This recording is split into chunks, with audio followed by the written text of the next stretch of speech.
Salut, moi c'est Jeanne, j'ai 18 ans et je suis atteinte d'une neuroborréliose chronique. Donc c'est une forme poussée de la maladie de Lyme où, entre autres, le système nerveux est atteint. La maladie de Lyme, c'est une maladie qui se transmet essentiellement par la piqûre de tique, mais on parle aussi de maladie vectorielle à tique puisque une piqûre de tique ne nous transmet pas seulement la borrelia, donc c'est la bactérie qui est responsable de la maladie de Lyme. Une piqûre de tique peut aussi nous transmettre d'autres bactéries et virus, c'est ce qu'on appelle les co-infections. Et justement, c'est ces co-infections qui font que les symptômes peuvent changer d'une personne à l'autre. Et toutes ces choses-là rendent le diagnostic de la maladie très compliqué. Et cette maladie imite énormément d'autres maladies, justement, par le fait qu'il y ait autant de symptômes différents. Donc l'annonce de la maladie, pour moi, ça a été plutôt une forme de soulagement. Même si en dessous de ça, il y avait de la crainte, j'étais vraiment soulagée d'avoir un nom sur mes douleurs et de savoir que ça venait pas de ma tête, que c'était pas moi et que tout existait finalement, puisque dans l'errance médicale, c'est vrai que on remet souvent en cause nos douleurs. Est-ce que ça peut être psychologique? Est-ce que ça peut venir du stress, etc. Donc c'est vrai que c'est assez compliqué à vivre quand on fait énormément d'examens et que tout est correct, alors que nous on souffre, c'est assez compliqué. Donc je dirais que dans ce sens-là, j'étais assez soulagée d'avoir un nom sur tout ce qui m'arrivait, mais c'est vrai que j'étais loin d'imaginer tout ce qui allait suivre et si j'avais su, je pense, tout ce qui se passerait plus tard, j'aurais pas été aussi soulagée que ça.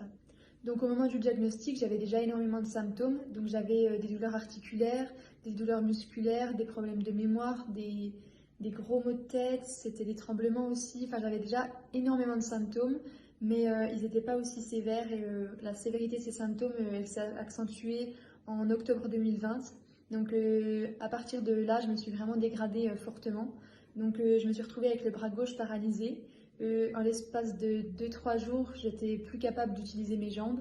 Donc c'était très compliqué. Je me suis retrouvée très handicapée. J'étais plus capable de me laver seule, de manger seule, de m'habiller seule. Enfin, c'était vraiment très compliqué. Petit à petit, j'ai perdu aussi toutes mes capacités. Donc j'arrivais plus à lire, à écrire. Par exemple, si on m'envoyait un message, j'étais incapable de le lire. Je demandais à quelqu'un qui me le lise et encore avec ça, c'était très compliqué. Ma concentration, elle était très limitée et j'arrivais pas à comprendre ce qu'on me disait. Donc je pouvais pas non plus tenir une conversation, j'avais des problèmes de vue, j'avais beaucoup d'acouphènes, donc j'étais vraiment un peu dans ma bulle et ça a été vraiment compliqué pendant cette période-là. Et il n'y avait plus beaucoup d'espoir pour moi en France puisque justement j'avais essayé déjà pendant un an plusieurs traitements ici. Et donc mon état se dégradait très rapidement et donc on a pris contact en quelque sorte en urgence avec une clinique en Allemagne. Et c'est là justement que j'ai pu un peu retrouver l'espoir de vivre un peu mieux. En Allemagne, j'ai reçu un traitement de choc pendant 5 semaines. J'avais environ 6 heures de perfusion par jour avec des antibiotiques et d'autres thérapies à côté. J'avais aussi de la rééducation. Et au bout de la deuxième semaine, j'ai commencé à faire mes premiers pas, on va dire. Et c'était vraiment un moment d'émotion parce que ça faisait un moment que je marchais plus. Et c'était vraiment très beau à voir. J'ai aussi pu retrouver des sensations dans mon bras gauche au bout de quelques semaines. Et c'est vrai que quand on a vu cette évolution, on était vraiment rassurés parce que jusqu'à là, c'était vraiment la descente aux enfers et une dégradation vraiment très rapide. Et là, j'étais plutôt dans le bon côté de la pente et c'est vrai que ça faisait vraiment du bien de voir ça. J'ai été très bien entourée aussi par cette clinique qui était spécialisée pour la maladie. Et donc encore maintenant, je continue mes traitements à la maison parce que la rééducation est très longue et la route vers la guérison est très longue aussi. J'ai encore environ 50 médicaments par jour. J'ai encore de longs mois de rééducation avant de retrouver vraiment une capacité de marcher correctement. Je réapprends aussi à lire, à écrire. Ça peut paraître bête, mais c'est vrai que j'ai perdu tout ça, donc c'est très compliqué pour moi. Alors je dois tout réapprendre entre guillemets, je dois un peu tout redécouvrir la vie normale. Et c'est vrai que tout ça c'est très long, mais je pense que c'est prometteur, donc il faut beaucoup de temps, beaucoup de patience et beaucoup de volonté aussi. Mais avec le temps, on s'en sort. Alors c'est vrai que le rapport à mon image, il a changé pendant la maladie.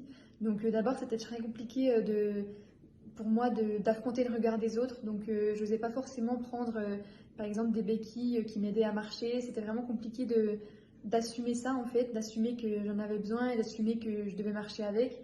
Parce que justement le regard des autres était assez pesant en fait et c'est compliqué d'assumer quelque chose quand tout le monde nous regarde. Et après, ça a été encore plus compliqué quand mon état s'est fortement dégradé et que j'étais en fauteuil roulant. C'est vrai que je me sentais plus comme une personne, je me sentais juste comme une personne malade. Et c'est vrai que c'est très difficile à se voir autrement justement parce que tout nous rappelle la maladie. Donc moi j'étais capable de rien faire toute seule, donc forcément j'étais toujours confrontée à la maladie et c'est vrai que c'est assez difficile de se retrouver soi-même quand on est dans cet état-là. Donc, est-ce qu'il y a un avant et un après Jeanne? Et ben forcément oui. Avec la maladie j'ai énormément appris, j'ai énormément grandi. Alors c'est vrai que le processus d'acceptation de la maladie il est très long, on passe par plusieurs phases qui sont pas toujours faciles.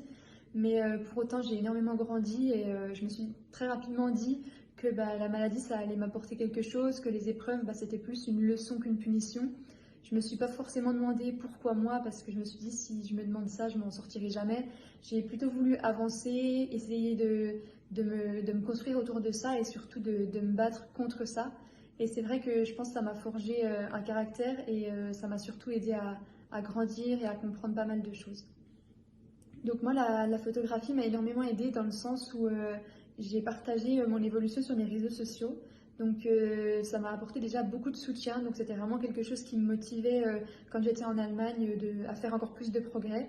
Et c'est vrai que ça a été aussi révélateur dans le sens où même moi, je me suis rendu compte dans l'état dans lequel j'étais. Et quand je revois les premières vidéos justement où je réapprends à marcher et quand je vois aujourd'hui, eh ben, je suis capable de voir mes progrès. Et c'est vrai que c'est quelque chose qui m'a beaucoup aidé dans ce sens-là, justement, de se dire, voilà où tu étais, maintenant, voilà où tu vas. Et c'est vrai que c'est important pour moi de partager ça aussi avec les autres parce que justement, eux, ils m'aident. Et donc, je pense que c'est important de leur montrer que si j'y arrive aussi, c'est aussi grâce à leur soutien. Donc, on me pose la question de savoir si j'aimerais faire un shooting photo pour marquer la fin de mon combat ou pour sensibiliser à cette maladie.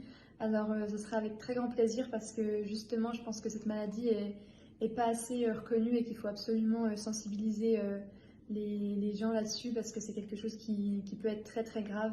Et justement, on peut aussi montrer aux malades qui sont en errance médicale ou ceux qui souffrent de cette maladie qu'on peut quand même vivre, qu'on peut quand même être heureux, on va dire, malgré tout ça. Et c'est important pour moi. Donc au niveau de mes projets, c'est vrai que c'est encore très compliqué parce que justement, la maladie de Lyme, c'est une maladie qui se soigne sur très long terme. Et comme j'ai été piquée à l'âge de 5 ans, la maladie, elle a eu le temps de se cacher un peu partout et de faire d'énormes dégâts. Et donc c'est vrai que pour l'instant, le plus gros de mes projets, c'est de me soigner. Et j'ai vraiment appris à vivre au jour le jour parce que c'est très compliqué avec cette maladie de se projeter même la semaine suivante. Donc c'est vrai que pour l'instant, je me consacre à me soigner, à aller mieux. Et ensuite, je pense que je pourrais reprendre mes études. Ce sera une des choses les plus importantes pour moi. Alors moi, j'ai été énormément aidée à travers mon combat. D'abord parce qu'on a fait une cagnotte pour nous aider à financer le traitement de cette maladie qui n'était pas remboursée par la sécurité sociale. Donc il y a eu autour de ça un énorme élan de solidarité qui nous a tous énormément touchés. Il y a eu aussi beaucoup d'actions dans mon village qui ont été mises en place par les commerçants. Et il y a aussi une association, donc c'est Sourire et Solidarité, qui nous ont aidés à financer une partie de l'hospitalisation. Et donc ça nous a aussi énormément touchés.